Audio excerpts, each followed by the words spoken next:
নমস্কার বন্ধুরা, লাবণী কিচেনের আবারও এক নতুন রেসিপিতে আপনাদের সবাইকে স্বাগত।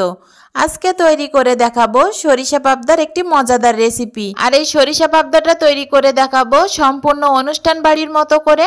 আর এটা খেতে কিন্তু অসম্ভব মজার হয়। সরিষা পাবদাটা কিন্তু এক একজন এক এক রকম ভাবে তৈরি করে, আর আমি যেভাবে তৈরি করব এইভাবে একবার বাড়িতে তৈরি করে দেখতে পারেন। খেতে অনেক টেস্টি হয়। এখানে আমি কিছু সিক্রেট টিপসগুলো বলে দেব, আপনারা স্টেপ বাই স্টেপ ফলো করবেন, তাহলে এটা অনুষ্ঠান বাড়ির মতো স্বাদ আনতে পারবেন।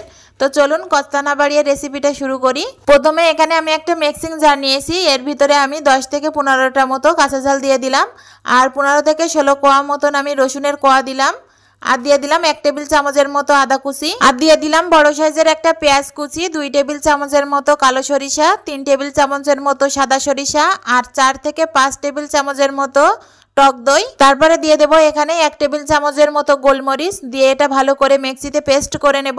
তো দেখেন অনেক সুন্দরভাবে আমি এটা পেস্ট করে নিয়েছি। আর এতে কিন্তু কোনো রকম এক্সট্রা জল দিয়ে পেস্ট করতে যাবে না, তাহলে কিন্তু এটা অনেক পাতলা হয়ে যাবে। তো প্রথমেই এখানে কিন্তু সরিষা পাবদার যে মশলার পেস্টটা করলাম সেটা আগে থেকে আপনাদের দেখিয়ে দিলাম। তারপরে আমি মাছগুলো ফ্রাই করে নেব। তার জন্য এখানে 6 পিস পাবদা মাছ নিয়েছি। মাছগুলো ভালো করে কেটে ধুয়ে পরিষ্কার করে নিয়েছি।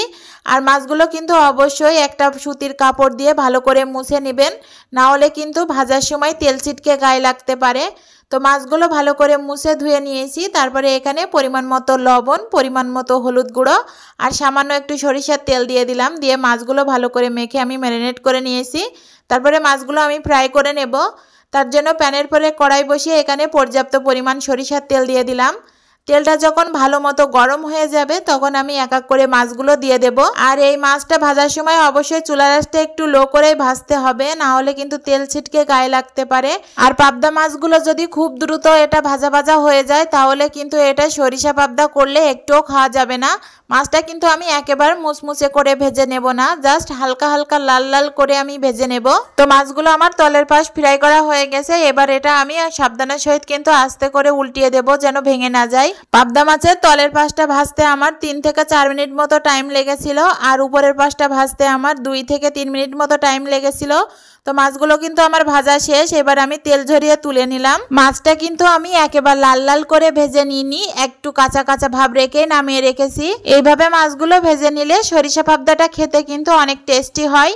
তো এই মাছ ভাজা তেলে আমি আবারও খানিকটা সরিষার তেল দিয়ে দিলাম। সরিষা পাবদাটা কিন্তু অবশ্যই সরিষার তেল দিয়েই করতে হয়, আপনারা অবশ্যই কিন্তু এখানে সরিষার তেল দিয়েই পাবদাটা করবেন।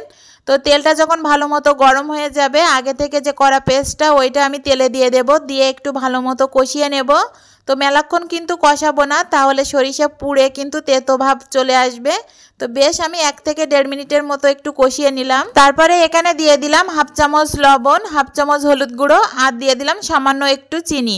আপনারা যদি চিনিটা দিতে পছন্দ না করেন তাহলে এটা স্কিপ করতে পারেন, তবে আমার মনে হয় একটু চিনি দিলে এটা খেতে আরো বেশি ভালো লাগে।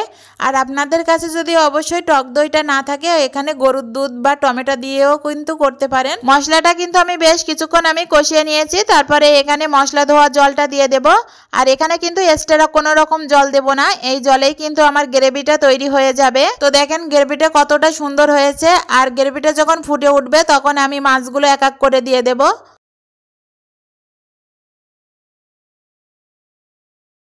তো দেখেন গ্রেভিটা কিন্তু ফুটে উঠেছে। এবার আমি এক এক করে সবগুলো মাছ দিয়ে দিলাম। মাছটা দেওয়া হয়ে গেলে চারি সাইড থেকে খুন্তি দিয়ে ভালো করে একটু নাড়াচাড়া করে দেব। তারপরে 1 থেকে 1.5 মিনিট মতো ভালো করে গ্রেভিটা আমি ফুটিয়ে নেব। গ্রেভিটা যখন ভালো মতো ফুটে যাবে তারপরে এখানে আমি 1/2 চামচের মতো গোটা গরম মশলার গুঁড়ো উপর থেকে দিয়ে দিলাম। আপনাদের কাছে গুঁড়োটা না থাকলে আপনারা বেটেও দিতে পারেন। গরম মশলার গুঁড়োটা দেওয়ার পরে প্যানের 2 পাশের হাতল ধরে একটু ঝাঁকিয়ে দেবেন। খুন্তি দিয়ে মেলা নাড়াচাড়া করার দরকার নেই, তাহলে মাছটা ভেঙে যেতে পারে। আমি কিন্তু সরিষা পাবদাতে এতে আর এক্সট্রা কিন্তু কোনো মশলা দেব না, এতেই কিন্তু আমার রান্নাটা কমপ্লিট হয়ে যাবে। আর দেখেন গ্রেভিটা কতটা সুন্দর হয়েছে। সরিষা পাবদাটা কিন্তু আমার প্রায় রান্নার শেষের দিকে। তো চারিপাশটা আমি আবারও হালকা করে একটু করে নাড়াচাড়া করে দিচ্ছিলাম যেন তলায় লেগে না যায়, যেহেতু গ্রেভিটা কিন্তু আমি ঘন করে রাখছি। এই সরিষা পাবদাটা এত সুন্দর হয়েছে আর সুন্দর একটা ঘ্রাণও বেরিয়েছে। এবার আমি চুলার আঁচটা অফ করে দিয়েছি। তারপরে একটা ঢাকনা দিয়ে 10 মিনিটের জন্য দমে রেখে দেব। এতে করে পাবদাটা কিন্তু অনেক সুন্দরভাবে আমার রান্না হয়ে যাবে। তো 10 মিনিট পরে আমি একটা সার্ভিং ডিশে সার্ভ করে দেখিয়ে দিচ্ছি। তো দেখেন কতটা সুন্দর আর লোভনীয় হয়েছে। আমি এখানে সরিষা পাবদাতে যে যে উপকরণ আর টিপসগুলো বলে দিয়েছি, আপনারা অবশ্যই বাড়িতে এটা একবার তৈরি করে দেখবেন আর এই টিপসগুলো ফলো করবেন। তাহলে আপনারা খুব সহজে অনুষ্ঠান বাড়ির মতো সরিষা পাবদার টেস্টটা কিন্তু ঘরেই আনতে পারবেন। আমি এই পাবদা মাছটা কিন্তু অল্প উপকরণ দিয়েই আপনাদেরকে তৈরি করে দেখালাম, আর এটা খেতে কিন্তু অসম্ভব মজার হয়।